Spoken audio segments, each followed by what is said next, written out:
তো গাইজ বিভাস দা এসছে, এখন আমাদের গ্রামে আছে, আয়রন ব্রিজ পার করে এখন আয়রন ঢুকবে। তো অজপাড়ার লোক আর ব্যারেজের লোক যতটা আছো, তো দাদাকে সাহায্য করো, সে যতটাই পারবে সাহায্য করো।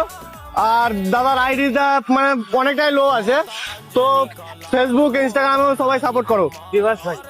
বিভাস ভাই আছে নাম, তো আইডি মেনশন করে দিছি, তো সবাই সাপোর্ট করো, কারণ এটা আমাদের হিন্দুরই ছেলে একটা। তো এত দূর থেকে এসছে দাদা। দাদা কোথায় যাবা?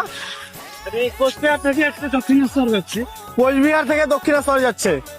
তো ভাই বুঝতেই পারছো, মানে ডন্ডি কাটতে কাটতে যাচ্ছে, এবার কতটা অসুবিধা হতে পারে। তবুও দাদা 5 মাস কন্টিনিউ চলছে, তো এখনো অনেকটা টাইম লাগবে। তো বাকি সবাই ভিডিও লাইক করো, কমেন্ট করো আর ফলোটা করো।